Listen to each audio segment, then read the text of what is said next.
Good morning.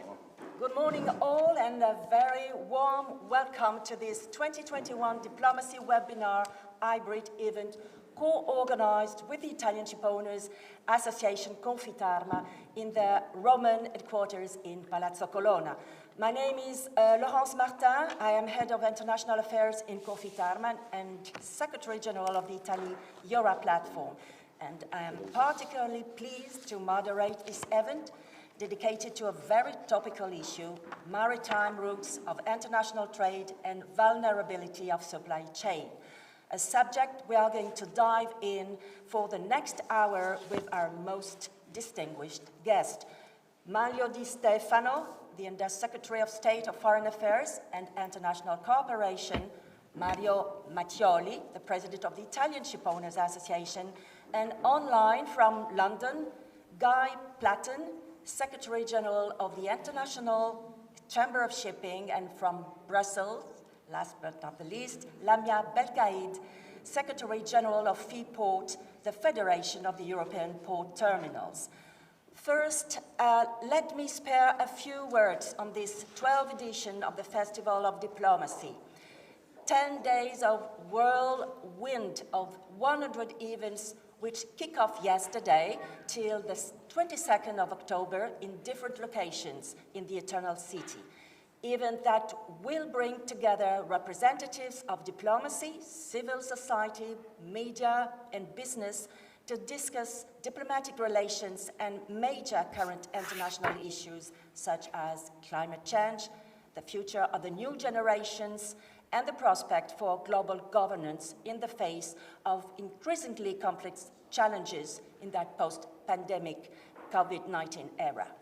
Since 2015, Confitarma is pleased to be part of that community meant to cross-fertilization between public and private stakeholders for a better knowledge and understanding of current shipping-related international challenges.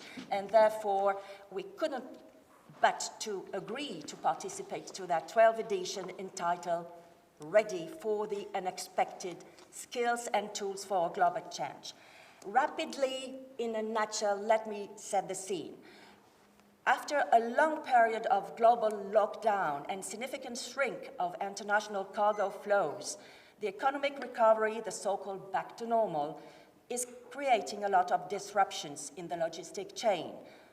First, the COVID crew change crisis, followed by the crew vaccination complex problems, and today port bottlenecks, container shortages, and soaring freight prices. And all this has put a lot of pressure, as I was saying, on the shipping sector, mainly container lines, sending in tilt the global logistic chain. Temporary or medium long-term problem, our guest will try to give an answer. Furthermore, and I will conclude with that, what makes this situation even more complex and challenging to manage is that it is associated with the ambitious target of the global transition to clean energy, the zero net emission by 2050 ambitious target, which will have a profound impact on shipping operation. In other words, a perfect storm. So, as you know, Italy has been taking a leading role in international affairs in 2021. The presidency of the G20, based on 3 pillars of action, people, planet, and prosperity, delivering important policy recommendations that will be submitted to the head of state later this month. And with UK, the co-chair with the UK of COP26 on climate change, starting right after, till the end of November. So these policy recommendations are really meaning a lot for us. And yesterday, the G20 meeting on trade ended with the adoption of the Sorrento Declaration. I'm sure that we will have some occasion to speak with our guests today on that.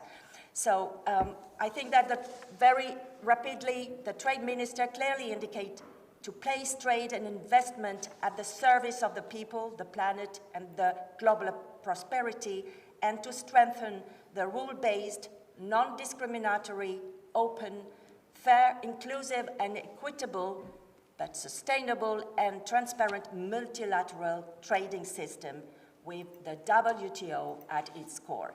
So beforehand, without any further ado, let's start immediately our discussion with our guest. And beforehand, I leave it to President Mario Mattioli, our host, to introduce the Secretary of State of Foreign Affairs, Manlio Di Stefano, for his introductory remarks. Please. Thank you, Laurence. Thank you to everybody listening, and it is a real pleasure and an honor for me to introduce the Undersecretary of State, Manlio Di Stefano, who will talk us about the argument of today, and then I will intervene afterwards. Thank you. Thank you so much, everyone. First of all, let me thank the organization for inviting me to this event. Really timing, looking at the global situation about the maritime routes. Let me thank Confitarma, the President Mattiolo, and all the people that are live here in presence or online. Most of the time, we forget that our economies are connected along routes that stretch thousands of kilometers, bridging oceans and continents. International trade has been based for so many years on affordable and reliable sea shipping. But oftentimes, we underestimate the complex interaction of politics, economy, technology, and people, the actual workers that make our objects available for us every day. Just because it looks easy to us, it doesn't mean it is easy. Even minor or local events can disrupt this balance. And in the last year, we have witnessed it so much in many ways. First, the pandemic, then the Suez Canal blockage, and lastly, the abrupt increase of shipping costs that are slowing our post-pandemic recovery. Of course, the COVID-19 pandemic was the first problem showing up this decade to show us how intrinsically fragile our system is. The closures and social distancing measures resulted in the most severe post-war recession in the world, with an overall collapse in GDP. Some sectors, services, and in particular transport or tourism, but also some industrial production, have been affected more than others, and some countries have suffered more than others, depending on their production structure and the characteristic of their respective economies. As you know, Italy has been one of the most severely affected countries. But as pandemic eases its burden on its economy, Italy starts running again. We are recovering better and faster than most of our partners, and we are also doing so thanks to a sector, the blue economy, which covers all business connected with the sea, and by which depends a great share of our wellness. Geography blessed this country, putting it in the center of the Mediterranean. Italy is excellently located to serve the needs of the supply chain serving both Europe and the MENA region. And the Mediterranean has a strategic value for our national economy.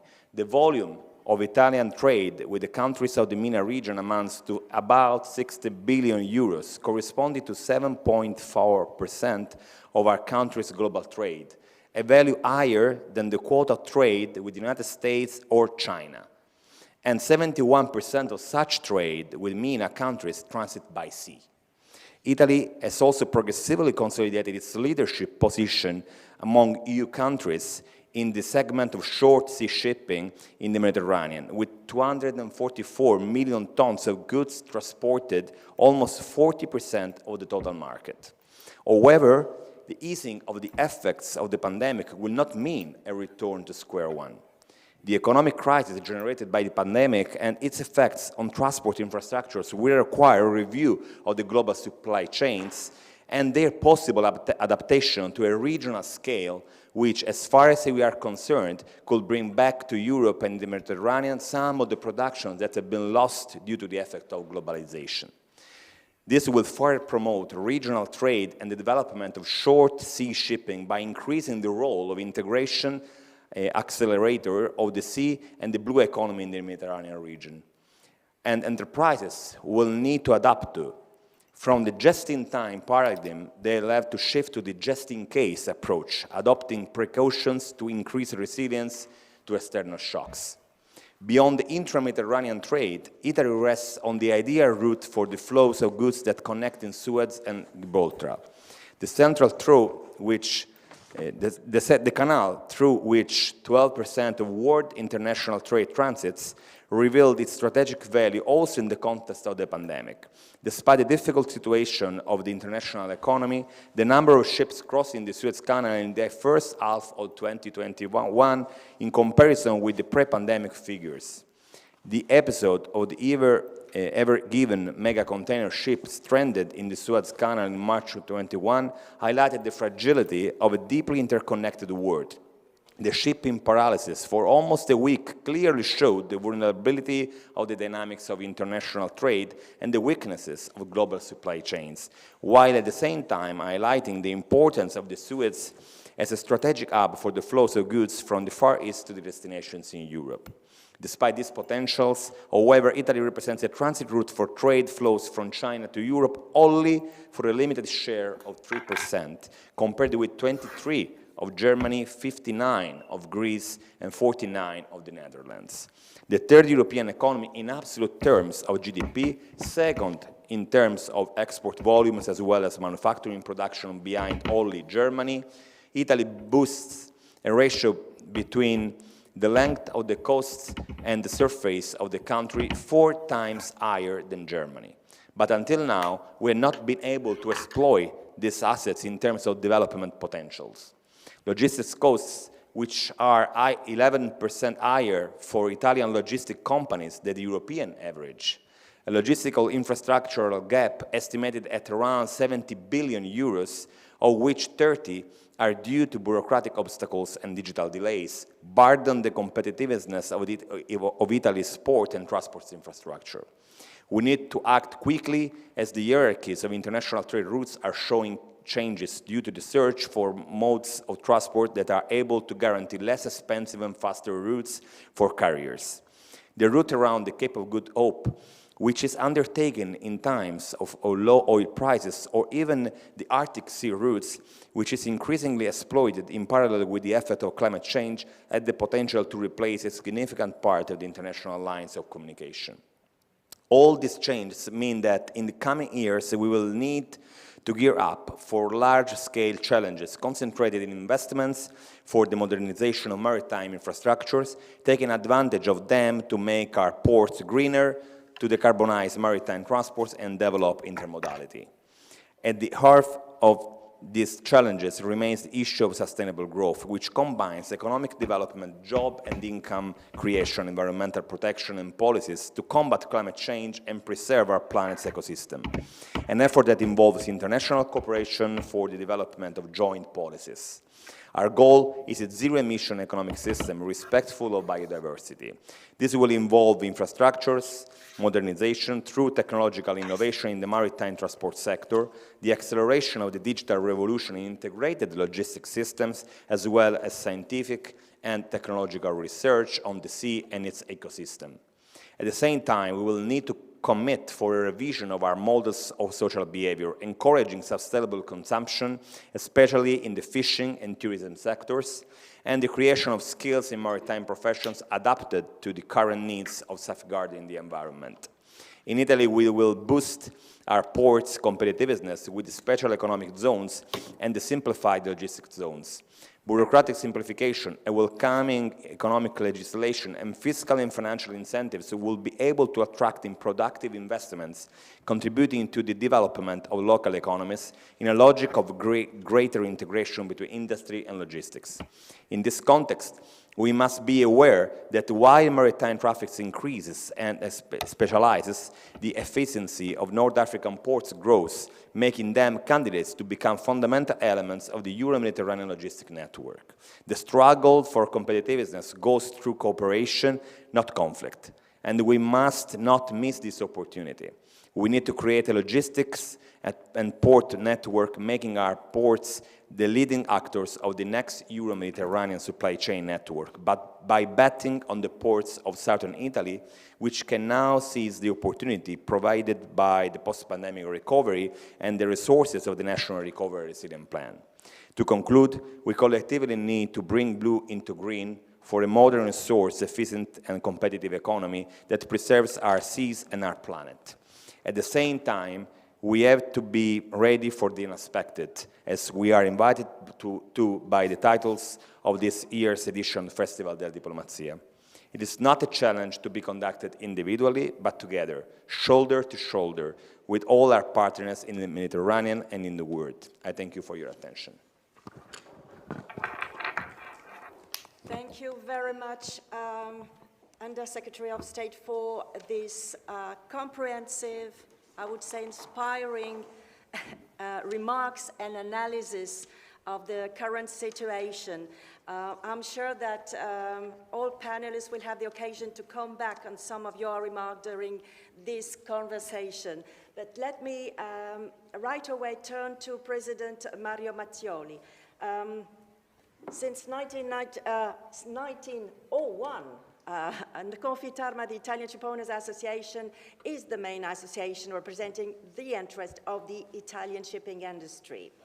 You have been a very active member of the sole shipping and the sole shipping member of the two task forces, trade and infrastructure, and in energy and transport and investment of the B20. I will be very pleased if you could give us a hint on the outcome of these works and recommendations that had been adopted and released last week. And I'm sure that we will be very happy also to have your comment on the remarks and analysis of the Undersecretary that it seems to me is really music to our ears. President Mattioli. Thank you, Laurence. Before starting, let me say that I'm really pleased and extremely honored to be here with the Undersecretary of State, Manlio Di Stefano, and to share all the reflections that will be later on carried out by ICS and Freeport, that are two very important players within this. First thing that I wish to point out is that I'm extremely glad to have heard the words from Manlio Di Stefano. There are two things that, in my opinion, are extremely important, and is something that I am saying since some time. The first one is that we can reach the goals only if we are together. So being together, for sure, it's an extremely important. I used to say that sometimes one thinks that being alone can be a bit faster, but I am pretty sure that being all together, you really go very much very much ahead. So that's one thing. The second one is that I used to say that in order to be green, think blue.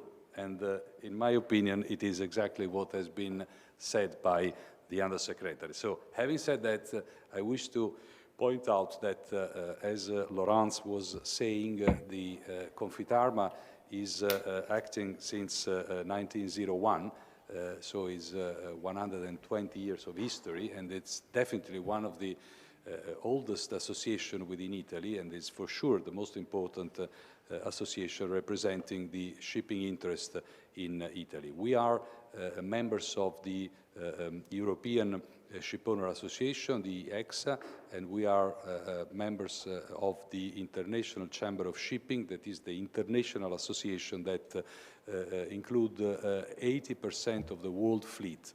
And I'm really pleased to say that one past president of Confitarma, my past president of Confitarma, that is Mr. Grimaldi, has been vice president of the International Chamber of Shipping, and it is the designated next president from 2022. So this shows the important commitment that over the years Confitarma has had, not only for, let's say, for coping with the interest of the Italian fleet within the Italian market, within our nation. That is one of our main tasks. But also the fact that shipping, being so international, it is necessary that is completely allied with Europe and definitely with the world. So we are part of these two main organizations that represent really the policies that we do in Europe and worldwide. And this is very important to say. We are part of the big family of Confindustria, that is the Industrialist Association in Italy. We are known as being the Confindustria of the sea to a certain extent. We are part of that. And being part of Confindustria, we have been asked by Confindustria to take place to this important event that has been going on during 2020, and that is in 2021, and it is in preparation of the next G20 that will be held in Italy with the Italian presidency and will be coming soon. We have been active together with the International Chamber of Shipping in Trade and Investment panel. We have been active, as Laurence was saying, on the energy. That is one of the main problems and tasks that we have at the moment regarding mainly the decarbonization of an industry that in terms of, if we look at the shipping, is known as one sector that is hard to abate, because shipping, as was clearly stated before, is characterized by long distances. We generally do very long hauls being at sea, and where some of the features that are possible, that will be possible to find within the road transportation, will be quite difficult to get in the middle of the sea. And I'm just talking about, for instance, the electricity or the batteries on board of ships, on board of cars, that will reduce substantially the greenhouse gas emissions. So we are facing this as a main problem, and we are looking, and together with the International Chamber of Shipping, we have proposed to have a fund that will bring up to $5 billion within 10 years' time, and this fund has to be, we are proposing that has to be dedicated to the research, because the only solution that we can have within the shipping industry for the next future is to find alternative fuels. That means fuels that are not that are zero emission, and this means either to go on ammonia or hydrogen, or eventually to look at the biofuels.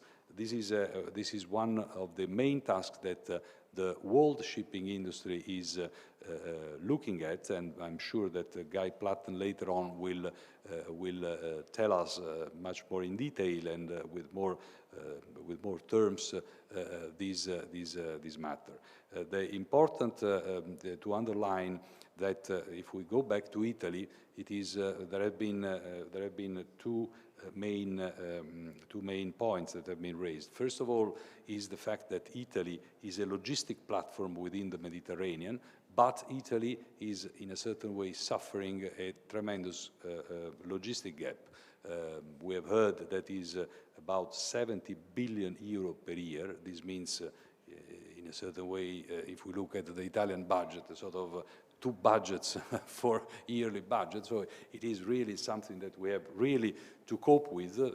And also the fact that Italy is a logistic platform extremely close to the Suez Canal, so should be the platform, the entrance door for Europe. On the other way, we see that many of our industries order their products, even from the Far East, from the North European doors, that is Rotterdam, Antwerp and Hamburg, that are the three main ports in Europe. So this is something that in a certain way should change. And of course, this is due to bureaucracy, to bottlenecks that there are in Italy, and also from the fact that Italy, being a very old nation and having been characterized to have many ports, but that are historical ports based within the cities, doesn't have so much space to increase its spaces.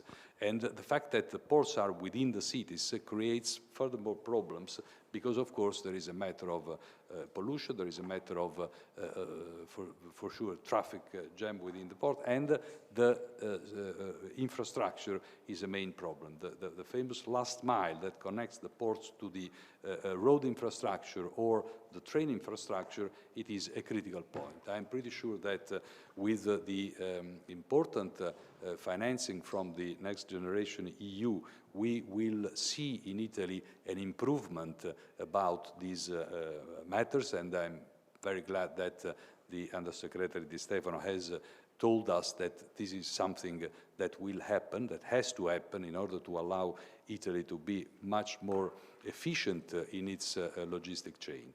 We are also experiencing the regionalization of the globalization, even though this may seem a bit odd to say, but there will be an increase of regional trades, and I'm sure that this will be a great help within Italy in order to, let's say, increase its power and put itself as a key player within the logistic within the Mediterranean. So I'm sure that we will see that this investment will be focused on the improvement on that. Over that, it is important to say that also our fleet has to be helped and accompanied during this transition period.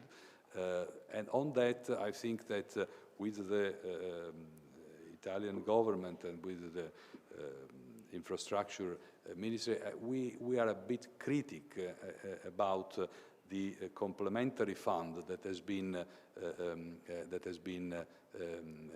given on top of the EU Next Generation Fund, because some of the investment, first of all, are not really big in terms of amount, but also the way in which apparently they have been designed to support the industry seems to us not completely fair, because there are some of the fleets, some of the type of ships that will be out, and also the help is given on the Mediterranean trades. But we know, and the guy will explain us, that shipping industry, it is by definition an international industry, and in our opinion, all the companies that are based within the Italian territories and are helping and are contributing to the growth and to the creation of the Italian GDP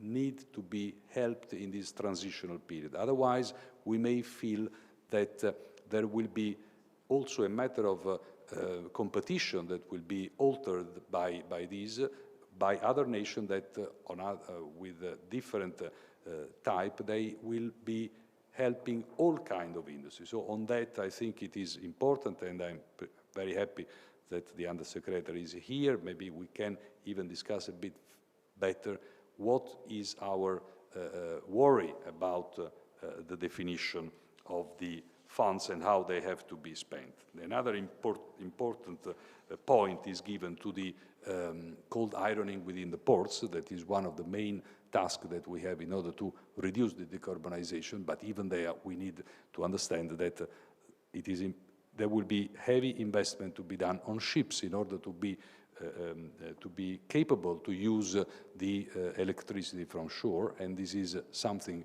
that need to be taken in consideration, as well as the cost of the electricity that is at the moment higher than what a ship is spending to be in a port using diesel and using its own generators that are on board of the ship. So from this point of view, I think it is extremely important to put these matters as something that is critical. Otherwise, we may run the possibility to have the electricity produced on shore, but ships will be not using that. So this is 2 points that are very, very important.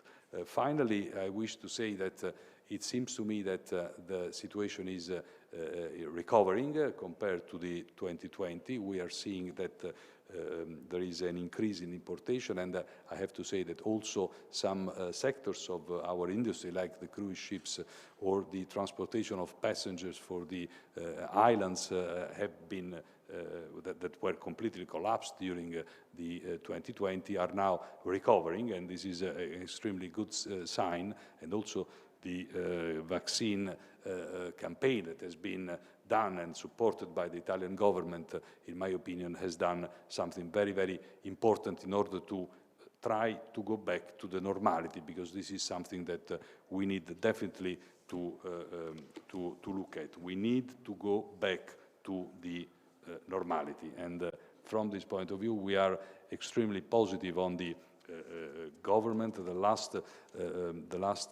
especially on the vaccine campaign, we are facing, and this is a criticism, a problem, and I'm really concluding on that.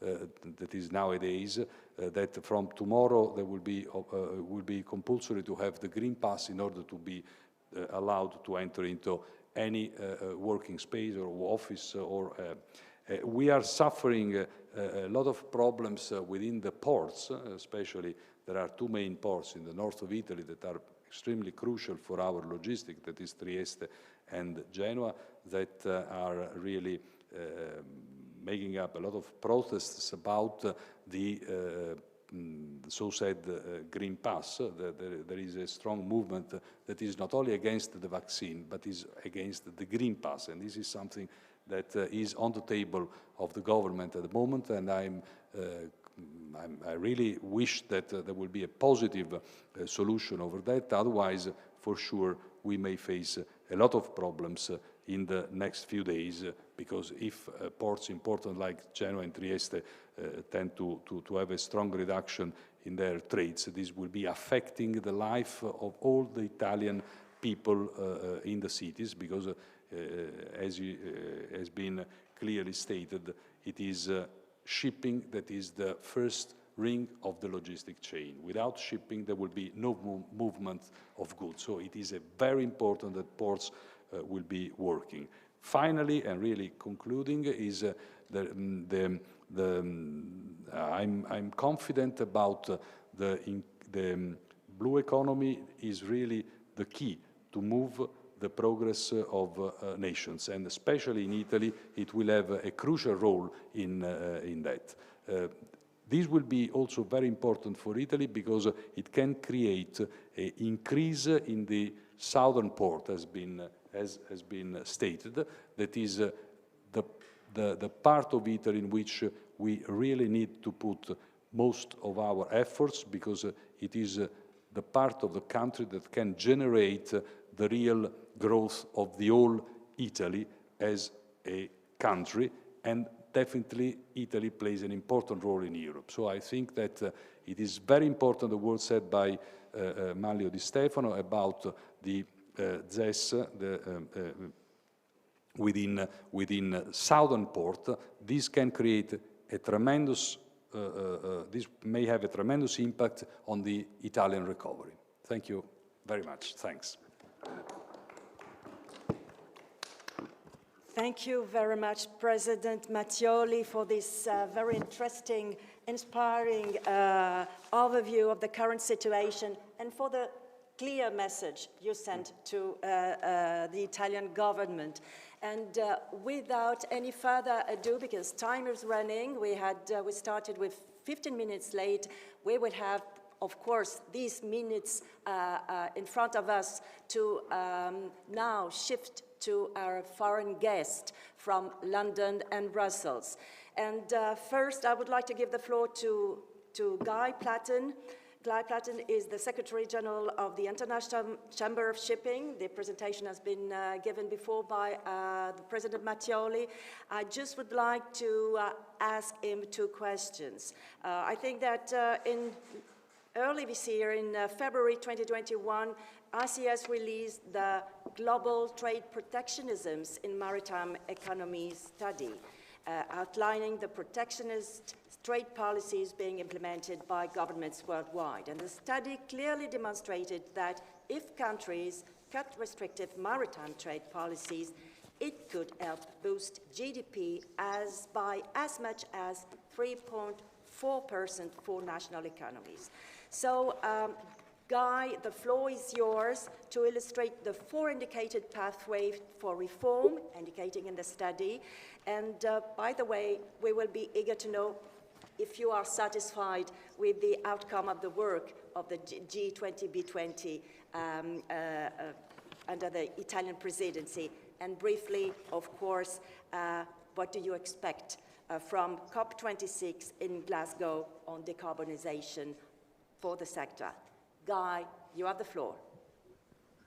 Thank you very much, Laurence. And hopefully there's a presentation slide just to come up very, if that can be put up on the screen as well. But Under Secretary of State, President, ladies and gentlemen, thank you very much and good day to all of you.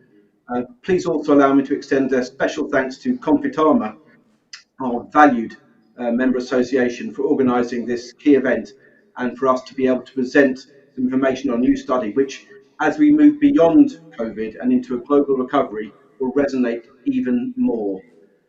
As Mario mentioned, we work closely with our international network of ship owners and operators, including Confitama, in taking the lead on shipping's environmental responsibilities, including climate change. On Saturday, the 6th of November, the ICS will host a cross-industry conference at COP26 in Glasgow on shaping the future of shipping, bringing together leaders across the shipping supply chain, government ministers, global leaders of finance and energy, and heads of international organisations to address the key strategic issues in shipping's rapidly evolving decarbonisation journey and accelerate an equitable transition, something when the ITS called the fourth propulsion revolution. As Mario also mentioned, research and development is vital for shipping to decarbonise. With R&D investment currently stagnating and in advance of the next meeting of the IMO Environmental Protection Committee in November, when the industry's research and development fund proposal will be further discussed, ICS is actively calling on governments to take concrete collective steps forward in making the proposal a much needed reality to reduce greenhouse gas emissions from ships. Now, Italy is vitally important to maritime trade. Italian shipping companies, alongside companies in 7 other EU countries, own nearly 14% of the global shipping fleet and 42.1% of the EU fleet. This event is also especially timely, with Italy currently holding the presence of the G20 and the B20. And ICS has been proud to be a partner in the B20 this year and has flourished under the leadership of Italy in this process. And we were very happy with the recommendation which the B20 passed on to the G20 last week. With shipping transporting over 80% of world trade, ICS continues to work with international and regional organisations, including the World Trade Organization, to safeguard the resilience of the multilateral trading system. And we are particularly looking forward to participating in the World Trade Organization Ministerial Conference in November, so we can ensure that the industry's voice is heard in this forum. Indeed, the study, which I will talk a little bit about today, has now made its way into the actual WTO trade discussions. This is something we're very proud of. We therefore welcome the statement by the G20 Trade and Investment Ministers in Toronto 2 days ago, placing trade and investment at the service of the people, the planet, and global prosperity. In addition to cooperation with international and regional organisations, as well as governments, ICS provides access to a wealth of industry-specific data and information, as well as publications and free-to-use resources for shipping companies, covering all aspects of regulatory and policy development. It is in this context we wish to present our new global study on protectionism in the maritime economies. And I wonder if you could confirm that the presentation slides are on the screen.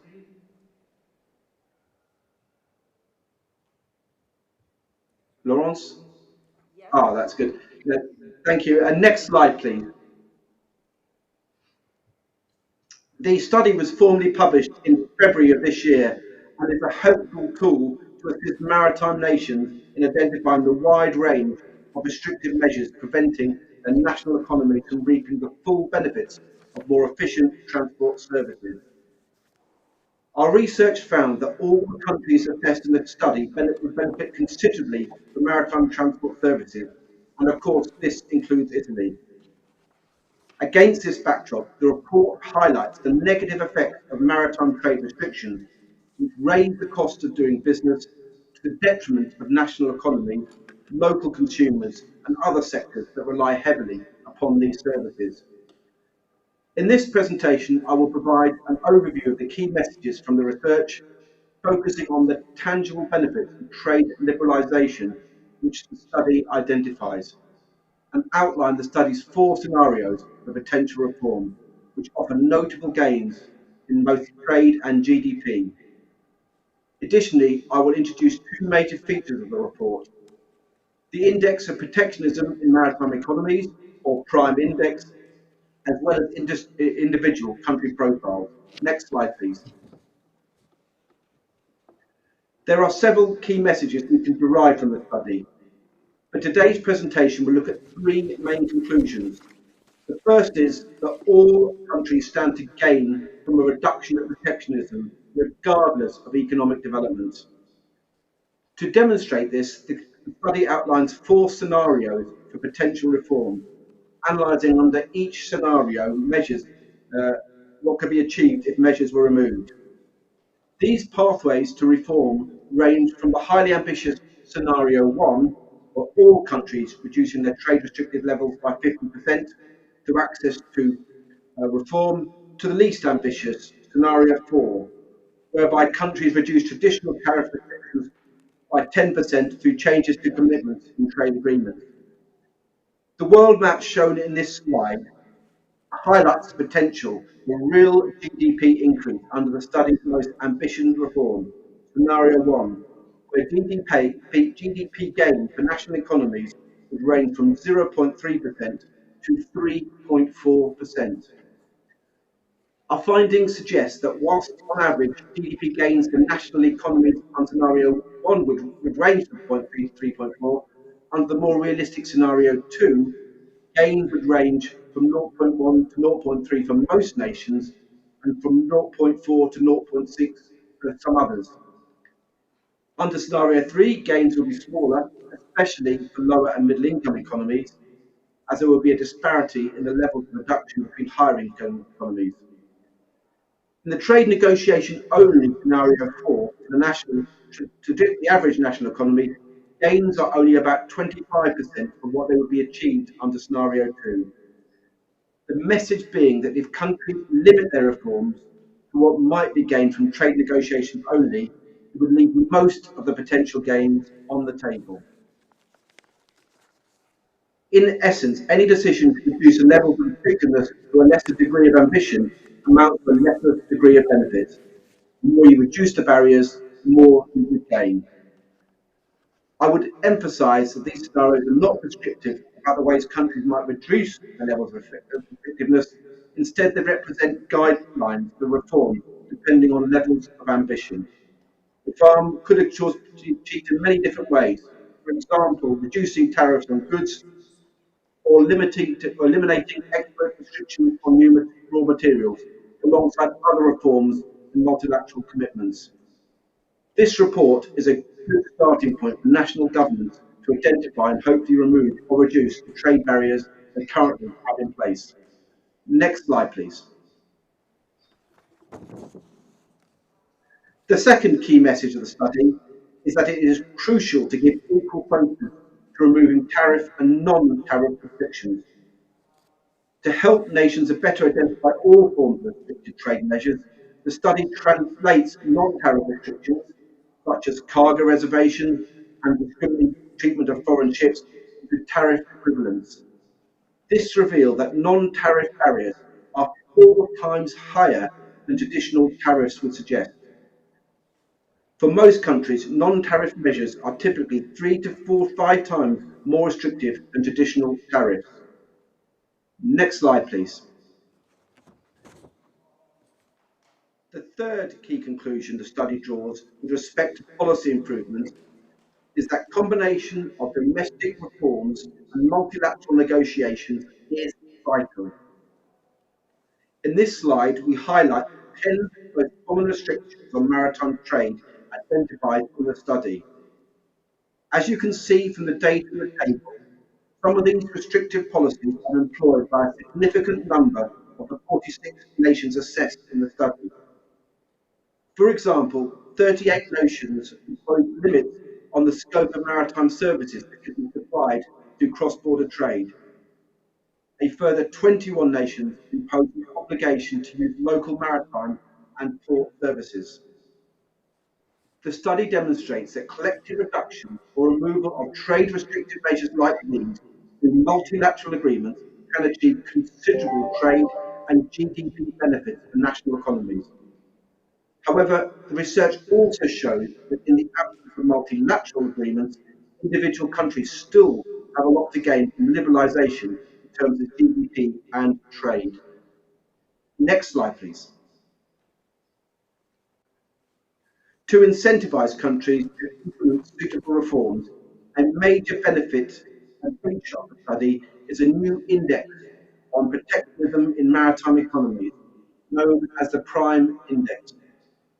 Each of the 46 nations included in this new global ranking was allocated an individual prime score based on the level of restrictiveness. Next slide, please. The scores were calculated based on 5 overarching criteria you can see in this slide, which are then subdivided into 77 elements corresponding to various restrictive measures. Some of these 77 elements include conditions imposed on cross-border trade, minimum capital requirements, foreign suppliers treated differently in terms of taxes and/or eligibility for subsidies. Next slide, please. The study also provides an analysis of the most common restrictions faced by regions. The data in this graph summarizes the overall prime index in the context of its overarching criteria. In terms of the relative weight for each of the World 4 regions, namely Africa and the Middle East, Asia and Pacific, Latin America, as well as Europe and the Atlantic. A few patterns emerged. For example, tariffs and agreements weigh more heavily than management and employment in all regions and most countries. Restrictions on operation and competition are the most burdensome measures in the Europe and Atlantic regions, along with the Asia and Pacific, but come third place in the other two regions. Measure of government efficiency and integrity becomes second place in Africa and Latin America, and are significantly less prominent in the Europe and Atlantic region. Similarly, the study provides an aggregated overview of the levels of trade restrictive measures implemented across the European Union, with detailed rankings of the highest and lowest scoring member states' level of trade restrictiveness. As an example, Italy is ranked 23rd of the 46 national economies assessed in the Global Prime Index.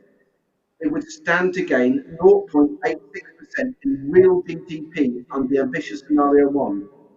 We would see an increase of 4% of goods exports under the more realistic scenario 2, which is a 10% reduction in trade restrictiveness. Next slide, please. The study also includes detailed country profiles covering the national economies analysed in the report.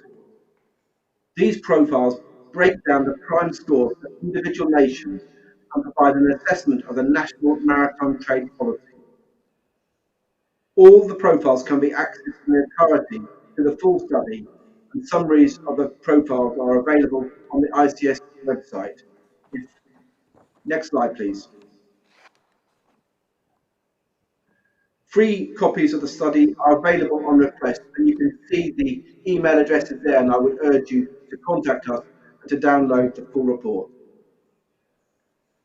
Next slide, please. So thank you for listening. It concludes my brief presentation, and clearly any questions or comments, please do pass them on to me. Thank you all very much. Thank you, Guy. Indeed, really, it's a lectio magistralis, as we say here, on international trade that for sure will deserve much more time to comment. But the slot allocated to our event is shrinking, so it is with great pleasure that I give the floor to Lamia Belkaïd, Secretary General of Freeport. Just for the presentation, since 1993, Freeport represents the interest of a large variety of terminal operators and stevedoring companies performing operations and carrying out activities over 400 terminals in the seaports of the European Union. So, Lamia, what is happening to the supply chain in some part of the world, and what is the situation of the European 400 terminals in seaport?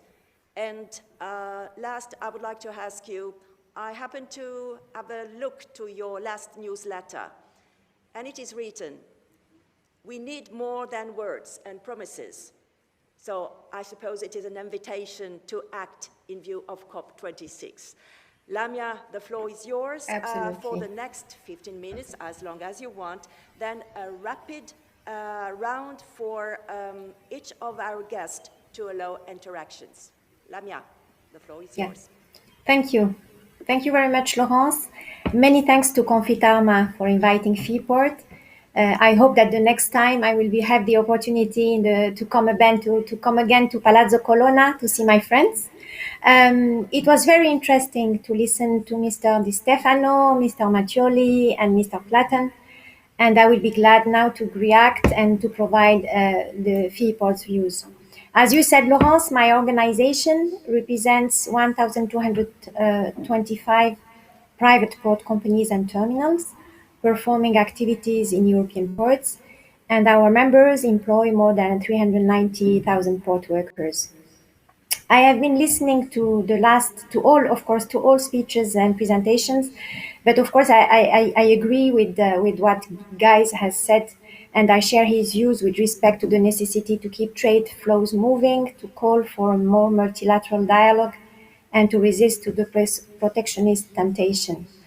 My members are also playing an important role in the maritime logistic chain. Their workers handle all imports and exports that reach EU ports, and they are, of course, supporters of a healthy international trade. But if you allow me, I would like to spend a few minutes on what has happened these last 2 years to illustrate the role of all actors of the maritime logistic chain. When the COVID-19 pandemic broke out, leading voices from the economic and logistics sector predicted the collapse of supply chain. Supermarket shelves were expected to be empty, industries left without components and raw materials, and customers were actually going to buy a lot of basic products. And despite all this compulsive shopping and widespread fear, what was predicted did not end up happening. And I think it's important to highlight this. Consumers and industries continue to function with a relative normality after strict confinement were overcome. The global economy was even able to provide sufficient masks for the majority of the world's population in just a few weeks.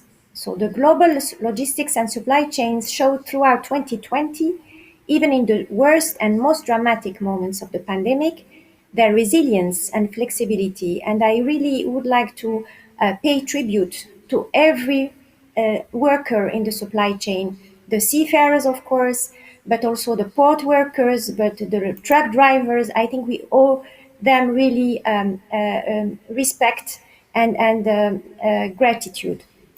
However, in 2020, the time to challenge this optimistic view has come. Since the beginning of the year, global logistic chains have been immersed in a range of disruption, that this time have put their reliability and adaptability in crisis. Some analysts, and it was mentioned earlier by Mr. Di Stefano, we are probably facing the perfect storm. Some of these disruptions are related to the pandemic, and others with short-term and structural issues in supply chains that are difficult to resolve. Some are a direct consequence of the loss of reliability of logistic chain and the concentration of the production of certain products in few locations and their inability to reach global markets. The best known case is the brutal impact that the lack of semiconductors is causing in the automotive industry, for instance, and we see it in ports. As is well known, the vast majority of semiconductors used by the electronics and automotive industries are produced in Taiwan and to a lesser extent in South Korea. The exorbitant increase in demand for these components by electronics industry as a consequence of, among other factors, of teleworking has limited or exhausted the production and distribution capacity of chip makers for other industries, especially for the automotive one. So just to give an example with this case, but actually this is also valid for other types of commodities. The problems associated with the difficulties of producing certain products and exporting them to consumers or industries that need them, we can evoke semiconductors, garment, bauxite, have been aggravated and multiplied to the rest of the industries and economic sectors of the planet due to the alteration of supply chains. Some of the alteration and disruption have their origin in the COVID pandemic, especially when many calls were cancelled in 2020. But other reasons are also valid, and they are very much connected to the very structure of the maritime logistic chain. The increase in demand has been met with additional capacities poured into the market when it comes to maritime capacities, but it is a fact that it takes some time in a very consolidated market to introduce more ships, more services, more rotation.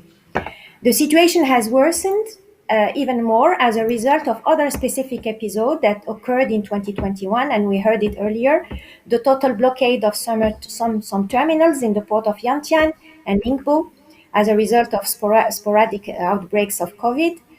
And also we had the Suez Canal blockade in March, which was absolutely another, I would say, important event and a catastrophic, I would say, one for, of course, shipping, but also for ports. And I must say that I'm quite happy to mention that after the Suez, a lot of analysts and observers were expecting European ports to be completely overwhelmed. And we have been able, or my members have been able to somehow handle the situation. Of course, this is not, I would say, the best situation in the world, of course. But I must say we were expecting a worse situation, and it was not the case. But this doesn't mean that the problems have disappeared. Currently, the container ships are arriving. We are arriving with an average delay of 18 days, that is 2.5 weeks, in China after a full round trip between the Far East and North Europe. In addition to the throughout the first semester of 2021, the reliability of the stopovers, the compliance with the expected arrival time of the ships has worsened. So we have really problems of reliability in terms of calls. And this, of course, has a big impact on the planning and organization in ports. So the lack of supply, the coal's loss of reliability, the collapse of the Californian ports, where there are 40 container ships waiting to be unloaded, have caused serious problems that make some companies, analysts doubt that they can meet consumer demand at Christmas. In Western countries, the situation has been further aggravated by the chronic shortage of truck drivers, especially severe in the UK, and we see it these days. The combination of all this disruption with Brexit is showing unseen images of empty shelves in supermarkets and kilometers-long queues at gas stations to fill up the tanks. What seems inevitable is that logistics communities and their customers will have to adapt to a world in which disruption to logistic chains will be frequent and global. The best way to deal with them is more flexibility and where possible diversifying suppliers, geographical origins and destination, but also types of ships, and last but not least, by removing barriers to trade. There is an urgent need to enhance the physical and digital connectivity of ports. It was mentioned by Mr. Di Stefano. So the connectivity is absolutely, and the last mile is absolutely important for all ports. There is a need to acknowledge the vulnerability of supply chains in order to solve the problems. There is a need to recognize the role of shipping, but also ports, land transport, inland waterways, and all the other segments of the chain. And it is by joining forces, as said by Mr. Mattioli, that we go further. COVID-19 might have played a role of an electroshock and an eye-opener on our individual weaknesses, the limits of silo strategies. So let's use the recovery to think holistic in terms of sustainability and competitiveness. Thank you very much for your attention.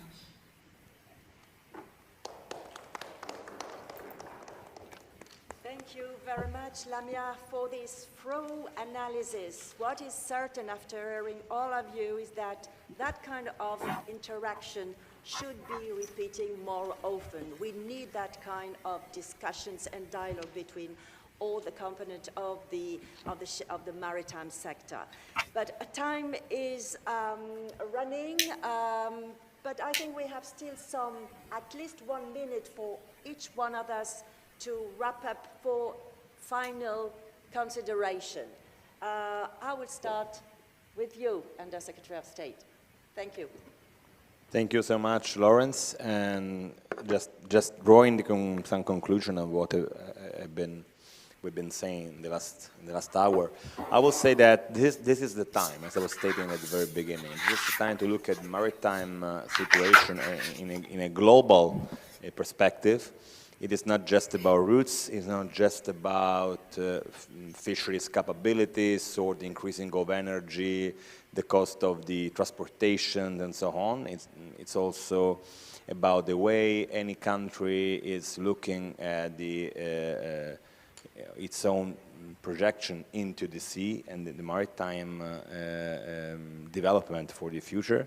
We have been lucky and maybe also a little bit smart in the last year, having for the first time in our history, the Parliament approved a law for the delimitation of the national waters. This was something that created a new possibility for us, and we catch that up.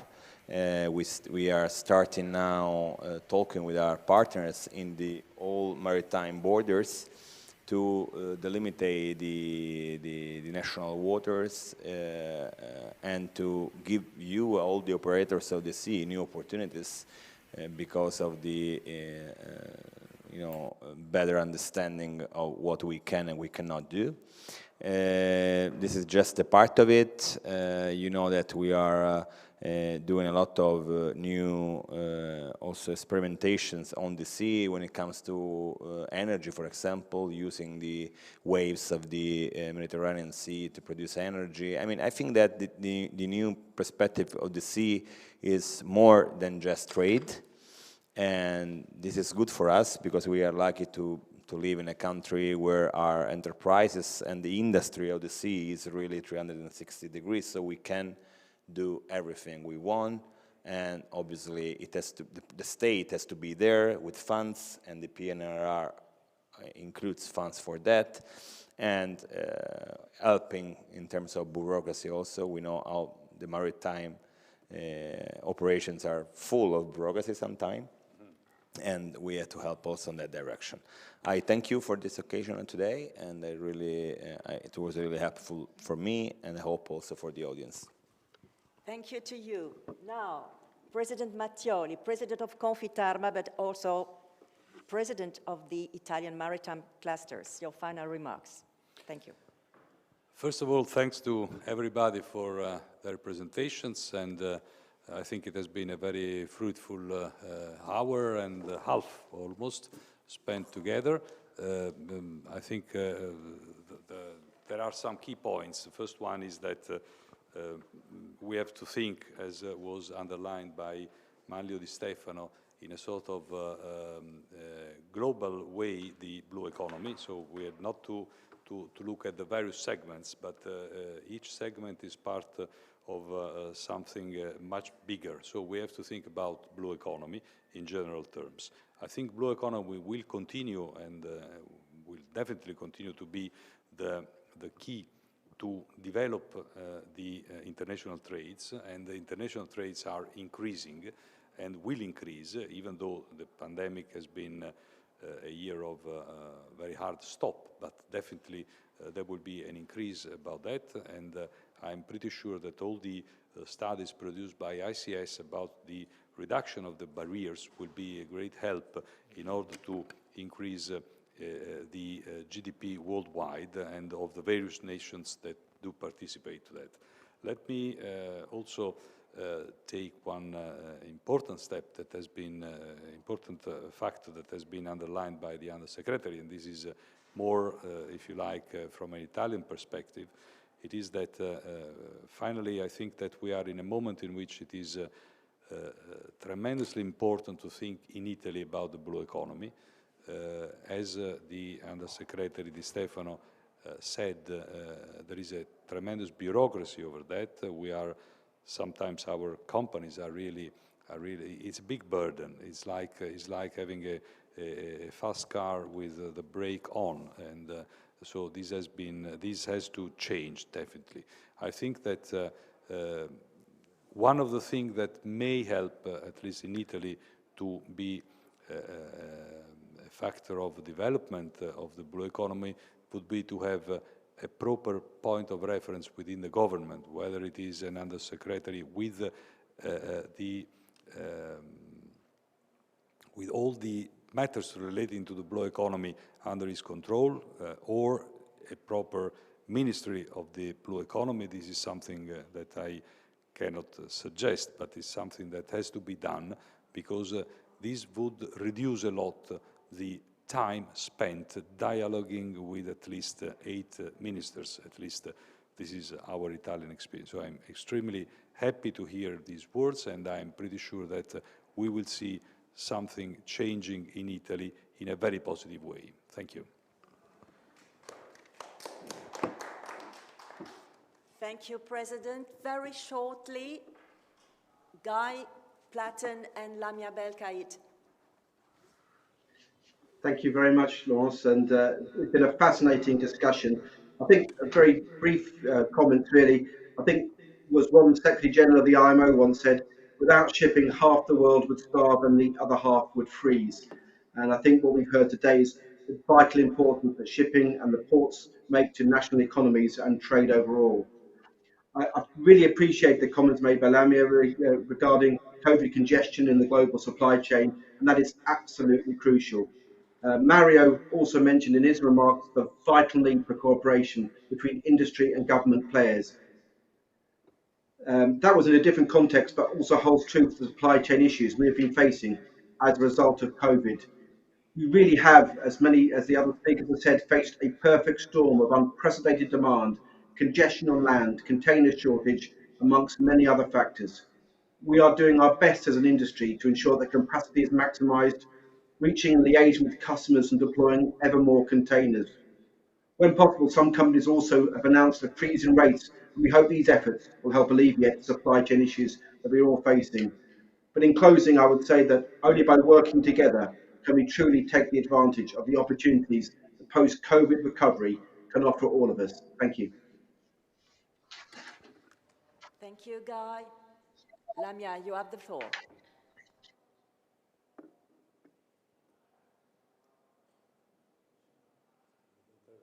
Micro, Lamia.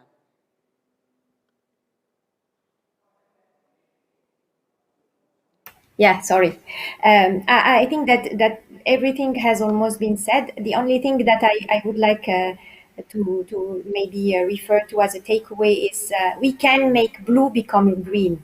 I really believe into that. And I think that the blue economy has a big role to play indeed in terms of sustainability in the future. And I'm quite optimistic because I think that there are signs of rapid movement that we have not seen probably for half a century. I think that we also need to regulators to understand, be it in Brussels or in the capitals, that we are ready to become green, all of us. I mean, all the segments of the supply chain, but we also need to remain competitive. And I think this is very important. Nobody should forget that we are not alone when it comes to the EU. We can play a leading role in terms of decarbonization, of course, of the maritime sector. But we need also to remain competitive, and we really need to continue to serve our communities, citizens, and countries. And this will be my last word. Thank you, Lamia. Now I think it's time to end that meeting. Nothing to add, everything has been said. Thank you to the Undersecretary of State. Thank you to all our distinguished guests and the audience for their attention. We all hope that you enjoyed that capsule event on maritime issue, and really it has been a pleasure to welcome you all in Confitarma today. Stay tuned to the Diplomacy's channels for the next events to come, and have a nice day. Thank you. Thank you. Bye-bye. Bye. Thank you. Bye-bye. Bye-bye.